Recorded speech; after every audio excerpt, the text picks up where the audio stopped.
Hello everyone, welcome to my channel. This is Priya Bhargav. Today we are going to do behavioral approach. It is a subsection of Unit 3, Theoretical Approaches to Counseling of Block 1, Group B, MPCE 021, Counseling Psychology. Friends, इस chapter के मैं बहुत सारे video बना रही हूँ अलग अलग सेक्शंस के, क्योंकि that would be very easier for you to study these topics individually. So आज हम करने जा रहे हैं बिहेवियरल अप्रोच. बाकी की जो अप्रोचेस हैं उनके जो वीडियोस के लिंक होंगे वो इसके डिस्क्रिप्शन बॉक्स में आपको मिल जाएंगे. So let's start with behavioural approach. जैसे कि नाम से ही पता चलता है, इस टेक्निक में हम बिहेवियर को चेंज करने की कोशिश करते हैं, ऐसे बिहेवियर को जो अनवांटेड है, माल एडेप्टिव बिहेवियर है, जो बिहेवियर हमें चाहिए नहीं है क्लाइंट में. सो क्लाइंट जब हमें अप्रोच करता है तो वो बताता है कि वो किस बिहेवियर से परेशान है और कौन सा ऐसा बिहेवियर है जो उसकी प्रॉब्लम्स बढ़ा रहा है, और अपने गोल को, उसका गोल क्या है वो भी हमें बताता है. सो अगर आप देखें यहाँ पे रेड मार्क है, इसका मतलब ये है कि ये प्रीवियस एग्जाम्स में आ चुका है और आगे भी आने की चांसेस है. So be prepared for this section. So behavioural therapy में जो काउंसलर हैं वो एलिमिनेट करेंगे अनवांटेड बिहेवियर को, और जो डिज़ायर्ड बिहेवियर है उसको इम्प्लीमेंट करेंगे. सिंस हमारी जो प्राइमरी लर्निंग होती है वो एक्सपीरियंस से होती है, यानी कि हम एक रिपीटिशन की प्रैक्टिस करवाएंगे, यानी एक्सपीरियंस करवाएंगे क्लाइंट को एक वांटेड बिहेवियर का. तो जब डिज़ायर्ड बिहेवियर की बार बार प्रैक्टिस होती है तो इट बिकम्स हैबिट, और जब हैबिट बनती है तो अनवांटेड बिहेवियर ऑटोमेटिकली हट जाता है क्लाइंट के अंदर से, और डिज़ायर्ड बिहेवियर उसको रिप्लेस कर देता है. तो बिहेवियरल थेरेपी बहुत ज़्यादा इफ़ेक्टिव होती है उन लोगों के लिए जो बिहेवियर चेंज को सीख करते हैं, यानी जो हमारे पास इसीलिए आते हैं कि उनको अपना बिहेवियर चेंज करना है. जैसे कि फोबिया हो गया, एडिक्शन हो गया, एंग्जाइटी डिसऑर्डर हो गया. तो ये ऐसी चीज़ें हैं जो बिहेवियर कैटेगरी में आती हैं और जिसे हम इस बिहेवियरल अप्रोच से चेंज कर सकते हैं. तो ये जो अप्रोच है ये हियर एंड नाउ की अप्रोच है, मतलब वो अभी प्रेजेंट में क्या है सिचुएशन है उसको देखती है. हमें इससे कोई मतलब नहीं है कि ये बिहेवियर डेवलप कैसे हुआ, माल एडेप्टिव बिहेवियर डेवलप कैसे हुआ, उसकी हिस्ट्री क्या है, इससे हमें कोई लेना देना नहीं होता इस अप्रोच में. और जो एनवायरनमेंट जो है बहुत इम्पॉर्टेंट रोल प्ले करता है पढ़ाने के लिए, क्लाइंट को समझाने के लिए कि उसे कैसे अपने आप को चेंज करना है, अपने बिहेवियर को चेंज करना है. तो ये बहुत सारी टेक्निक्स हैं जिससे किया जा सकता है, रिवार्ड से, पनिशमेंट से, मॉडलिंग से, बहुत सारी ऐसी अप्रोचेज टेक्निक्स हैं जो हम इस अप्रोच में यूज़ करते हैं. सो एनवायरनमेंट से ही हम ये उसको बताते हैं कि कैसे हमें रीइंफोर्स करना है, रीइंफोर्समेंट या पनिशमेंट से करना है. तो इसका जो प्रिंसिपल होता है वो है लर्निंग प्रिंसिपल, नए बिहेवियर का लर्न करना. तो जो एस्पेक्ट बिहेवियरल थेरेपी में आते हैं वो 4 एस्पेक्ट यहाँ पे दिए हैं. फर्स्ट है क्लासिकल कंडीशनिंग. क्लासिकल कंडीशनिंग होता है वो मेथड है जिसमें जो बिहेवियर है उसको हम कुछ और चीज़ से रिलेट कर देते हैं. जैसे कि नी जर्क हो गया, सलाइवेशन हो गया. सलाइवेशन का एक एग्जांपल, ये वाला सेक्शन आपको फिर से बड़े पार्ट में बताया जाएगा. Classical conditioning is also important for the exam point of view. So आपको इससे ध्यान से करना होगा. जैसे कि इन्होंने एक एक्सपेरिमेंट किया था जिसमें एक डॉग को लिया था. डॉग को जब भी फूड देते हैं, फूड दिखता है उसका फेवरेट फूड, तो उसका सलाइवेशन शुरू हो जाता है. नॉर्मल प्रोसेस है, किसी के भी अंदर ये चीज़ होता है कि वो फूड इज स्टिमुलस और जो सलाइवेशन है वो रिस्पॉन्स है. लेकिन धीरे धीरे इन्होंने क्या किया कि जब फूड का टाइम होता था तब बेल बजा दी जाती थी. तो अब डॉग ने इस चीज़ को रिलेट करना शुरू कर दिया कि जब बेल बजती है तब खाना मिलता है, एंड उसको सलाइवेशन होने लगा. फिर धीरे धीरे हमने जो मेन फूड था, फूड को हटा दिया और बेल बजाना शुरू कर दिया. एंड अब ये होता था कि बिना खाना देखे लेकिन बेल बजते ही साथ उसकी सलाइवेशन होती थी. तो हमने उसको कंडीशन कर दिया है एक ऐसी चीज़ से जो सलाइवेशन से बिल्कुल रिलेटेड नहीं है. तो ये ही सेम चीज़ हम बिहेवियरल चेंज में ये टेक्निक यूज़ कर सकते हैं. अगेन ऑपरेंट कंडीशनिंग की बात करें तो इसमें भी ये फोकस करता है एनवायरनमेंट के ऊपर. जैसे कि हम क्या करते हैं, रीइंफोर्समेंट से बिहेवियर चेंज करने की कोशिश करते हैं। तो जैसे अगर वो डिज़ायर्ड बिहेवियर शो करता है कोई भी इंडिविजुअल, तो हम उसको कुछ प्राइज़ रिवार्ड कुछ ऐसा दे देते हैं। और अगर वो अनवांटेड बिहेवियर शो करता है तो हम उसको प्राइज़ नहीं देते, रिवार्ड नहीं देते। कभी कभी पनिशमेंट के साथ भी ऐसे ही किया जाता है, डिज़ायर्ड बिहेवियर है तो पनिशमेंट नहीं मिलेगी, अनडिज़ायर्ड बिहेवियर है तो पनिशमेंट मिलेगी। तो इसको ऑपरेंट कंडीशनिंग कहते हैं। थर्ड है social learning approach. Social learning approach में जो रेसिप्रोकल इंटरेक्शन होता है एनवायरनमेंट के साथ, जैसा बिहेवियर करोगे वैसा एनवायरनमेंट आपको रेस्पॉन्ड करेगा, इसको बोलते हैं social learning approach. Cognitive behavioural therapy में हम ये करते हैं कि इंसान की थॉट प्रोसेस को चेंज करने की कोशिश करते हैं, प्राइवेट इवेंट से कोशिश करते हैं, यानी कि वो सेल्फ टॉक करता है और सेल्फ टॉक से वो अपने बिहेवियर को चेंज करने की कोशिश करता है। इस टेक्निक में अगर व्यू ऑफ ह्यूमन नेचर देखें तो ये टेक्निक ये बोलती है कि ह्यूमन जो है वो ना ही अच्छा है ना बुरा है, वो अपने एक्सपीरियंसेस के हिसाब से वो अपना बिहेवियर शो करता है, जैसा उसको एक्सपीरियंस होता है वैसा वो बिहेवियर शो करता है। तो पर्सनैलिटी जो है वो हमारी बहुत सारे ट्रेट से बनी होती है। तो बिहेवियरिस्ट लोग जो हैं वो बिलीव करते हैं कि लोग जो होते हैं वो अपना बिहेवियर कंट्रोल और कंसेप्चुअलाइज करते हैं और लर्न करते हैं नए बिहेवियर को अपने एनवायरनमेंट के अकॉर्डिंगली। जो लोग हैं वो किसी दूसरे इंसान का बिहेवियर को इन्फ्लुएंस करते हैं और दूसरे इंसान उस पर्टिकुलर इंसान का बिहेवियर को इन्फ्लुएंस करता है, यानी कि एनवायरनमेंट एंड ह्यूमन एक दूसरे के बिहेवियर को इन्फ्लुएंस करते हैं।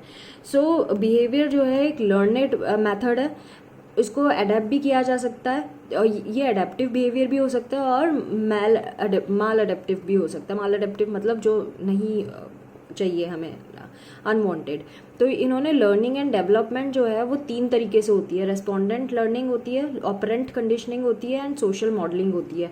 तो सोशल मॉडलिंग में आप एक और एग्जांपल ले सकते हैं कि हम किसी इंसान से अगर इंस्पायर्ड हैं तो वो जैसा करता है वैसा ही हम उसकी कॉपी करने लगते हैं, हम उसको देख के सीखने लगते हैं, हम उससे ज़्यादा बेहतर करने की कोशिश करने लगते हैं या हम उसके जैसा करने की कोशिश करने लगते हैं। इसको बोलते हैं सोशल मॉडलिंग। तो हम जब दूसरे को देख के सीखते हैं तो हम जल्दी सीखने लगते हैं क्योंकि हमारे पास एक सेट एग्जाम्पल होता है कि कैसे हुआ है। रोल ऑफ काउंसलर की बात करें इसमें तो काउंसलर का रोल होता है as a consultant, teacher, adviser, facilitator. इस तरह से काउंसलर ट्रीट करता है और काउंसलर कोशिश करता है इंडिविजुअल को लर्न करने में नए मेथड, एडेप्टिव बिहेवियर्स और पुराने नॉन एडेप्टेबल बिहेवियर्स को हटाने में हेल्प करता है काउंसलर। जो बिहेवियरल काउंसलर होता है उसका अटेंशन ये होता है कि उसका ऑन गोइंग बिहेवियर कैसा है क्लाइंट का और उसके बिहेवियर की वजह से क्या कंसिक्वेंसेस होते हैं, क्या रिजल्ट होता है अगर वो वैसे ये बिहेवियर करता है। तो हमें कोशिश ये करनी होती है कि उसके एनवायरनमेंट को चेंज किया जाए, उसके बिहेवियर का पैटर्न चेंज किया जाए सो दैट वो नए बिहेवियर लर्न करे और नॉन अडेप्टेबल पैटर्न जो बिहेवियर के हैं उनको अनलर्न करे, मतलब भूल जाए। सो एक ये पूरी लाइफ का एक प्रोसेस है, सबको ये रहता ही है कि अगर हमारी कोई बिहेवियर अच्छा नहीं है तो हम उसको चेंज कर सकें, लेकिन चेंज कैसे करना है वो काउंसलर अच्छे से बता सकते हैं। नाउ गोल की बात करें, गोल क्या होगा हमारा, तो ये स्टेप वाइज प्रोसेस होता है इसका। ब्लैकहैम एंड सिल्बरमैन ने 1971 में 4 स्टेप्स बताए थे इस प्रोसेस के जिससे हम कर सकते हैं। फर्स्ट, डिफाइनिंग दी प्रॉब्लम। क्लाइंट की क्या प्रॉब्लम है हम उसे स्पेसिफाई करेंगे कि ये प्रॉब्लम कब होती है, कहाँ होती है, कैसे होती है और किसके साथ होती है, ये प्रॉब्लम कब अराइज होती है। सेकंड होता है टेक अ डेवलपमेंटल हिस्ट्री। हम ये देखेंगे कि पास्ट सर्कमस्टांसेस में उसने कैसे हैंडल किया था और इसके बारे में पता लगाएंगे। Third, establish specific goals. फिर हम उसके जो भी क्लाइंट काउंसलर जो होगा वो क्लाइंट को हेल्प करेगा अपने उसके गोल को छोटे छोटे स्टेप्स में ब्रेक करने के लिए, अचीवेबल गोल्स को। तो जब वो ऐसा छोटे छोटे गोल्स को अचीव कर लेगा तो उन सबका कॉम्बिनेशन एक बड़ा गोल अचीव कर पाएगा।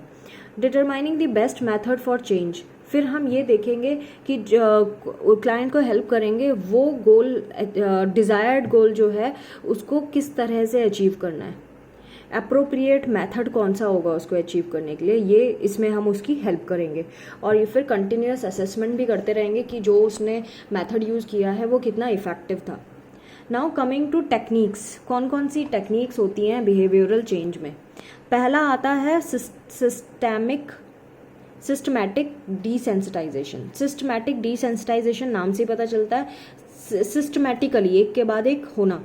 तो इसमें क्या करते हैं कि ये ज़्यादातर फोबियाज़ में यूज़ होता है। जैसे सपोज़ किसी को अंधेरे से डर लगता है तो उसको हम इमेजिन करवाते हैं कि वो इमेजिन करे उस अंधेरे को, और उस अंधेरे को इमेजिन करने के बाद धीरे धीरे ब्रीदिंग प्रोसेस से, रिलैक्सेशन थेरेपी से सांस लेना, रोक के रखना एंड देन छोड़ना, उस तरह से ये अपनी बॉडी के एक एक ऑर्गन को कंसंट्रेट करके रिलैक्स करता जाए, सो दैट पूरी बॉडी जब रिलैक्स हो जाएगी तो उसको ऑटोमेटिकली डर लगना बंद हो जाएगा।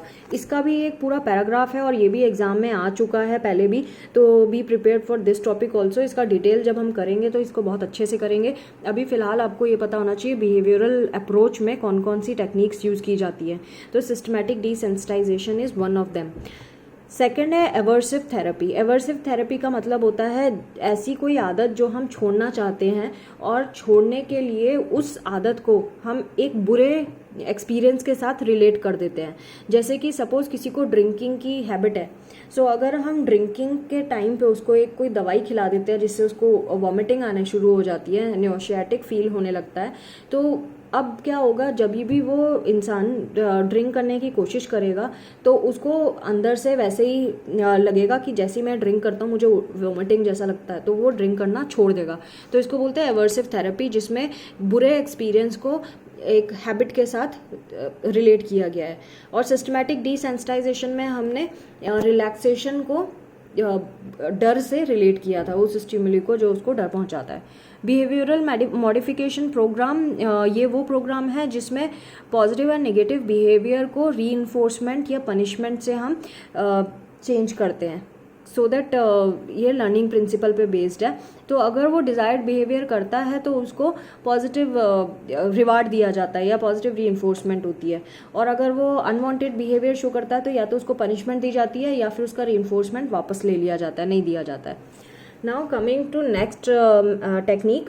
Next technique is use of reinforcers. जैसे कि मैंने बताया कि जो बिहेवियर हमें चाहिए है उसके लिए हम उसको क्या करेंगे, रीइंफोर्स करेंगे, उसको कुछ गिफ्ट्स दे देंगे, और उसको पता होगा कि ऐसा बिहेवियर करने से उसे गिफ्ट मिलता है और दूसरा बिहेवियर करने से उसको गिफ्ट नहीं मिलता है। पॉजिटिव रीइंफोर्समेंट होता है कि जो अच्छा काम करेगा कोई इंसान तो उसको डिज़ायर्ड बिहेवियर करेगा तो उसको पॉजिटिव कंसिक्वेंसेस मिलेंगे, जैसे कि वर्कर्स की पे बढ़ा दी जाए, प्रमोशन दे दिया जाए, उसको प्रेज कर दिया जाए, अवार्ड दे दिया जाए, लाइक दैट।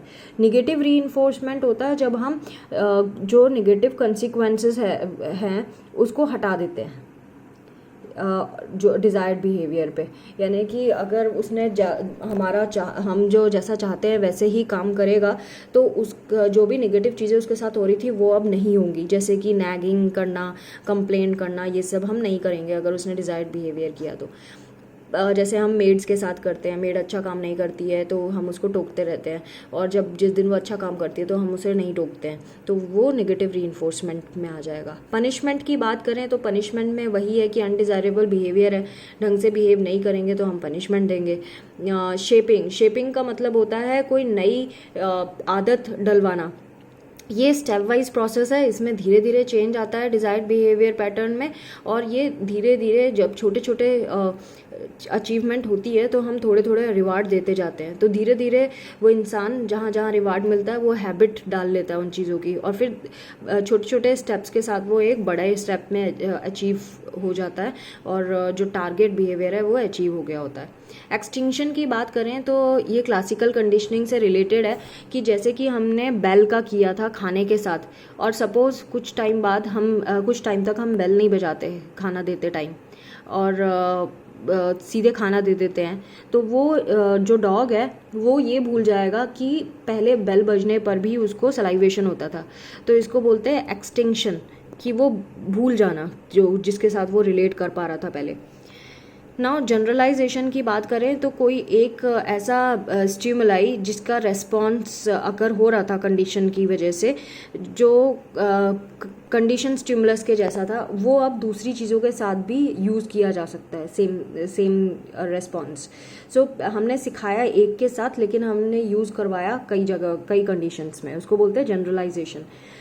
डिस्क्रिमिनेशन की बात करें तो ये ऑल सारी पॉसिबल सिमिलर स्टिमुलाई पे नहीं होगा, ये उसी स्टिमुलाई के साथ होगा जिसके साथ हमने इसको अटैच किया था। तो ये सारे थे बिहेवियरल अप्रोच की टेक्निक्स। सो अगर हम कॉग्निटिव बिहेवियरल अप्रोच के बारे में बात करें तो इसमें पेशेंट के बिलीफ और बिहेवियर, अब देखिए ये दूसरा इन्होंने नाम डाला है कॉग्निटिव बिहेवियरल अप्रोच, ये सिर्फ बिहेवियरल अप्रोच नहीं बोल रहे हैं अभी इस पैराग्राफ में, इन्होंने कॉग्निटिव बिहेवियरल अप्रोच की बात करी है, यानी कि इसमें behavioural approach and cognitive approach दोनों ही शामिल हैं। तो कॉग्निशन, क्योंकि बिलीफ और थॉट प्रोसेस के बारे में बात करते हैं तो ये एग्जामिन करता है पेशेंट का बिलीफ और बिहेवियर, इंडिविजुअल अपने बिलीफ को कैसे होल्ड करता है, कैसे अपने अंदर रखता है और कैसे ये बिलीफ सिस्टम उसके रिलेशनशिप और बिहेवियर पे असर डालता है। जो निगेटिव बिलीफ्स होते हैं वो माल एडेप्टिव बिहेवियर को शो करते हैं। तो जब हम एग्जामिन करें और चैलेंज करें इस बिलीफ सिस्टम को उसके, तो नई इन्फॉर्मेशन के साथ, और उसको ये बताएं कि उसके बिहेवियर की वजह से ऐसे ऐसी कंसिक्वेंसेस होते हैं और अगर वो चेंज कर ले तो ऐसे ऐसे उसको रिजल्ट मिल सकते हैं, तो उस तरह से वो अपना थॉट प्रोसेस चेंज कर सकता है और एक एडेप्टिव बिहेवियर डेवलप कर सकता है। तो ये मेथड बेनिफिशियल होता है जब हम कोई हैबिट को चेंज करना चाहते हैं या कोई बिहेवियरल पैटर्न सिखाना चाहते हैं या फोबिया हटाना चाहते हैं या फिर किसी तरह का डिप्रेशन हटाना चाहते हैं। सो इसमें ये behavioural therapy and cognitive behavioural approaches use होती हैं। So friends, this was the subsection of unit 3 of block 1 MPC 021 group B, MPCE 021 group B. I hope this was useful to you. Thanks for watching my video. Do not forget to subscribe my channel and please do share this video in your groups and pages. Thanks for watching. Take care. Bye bye.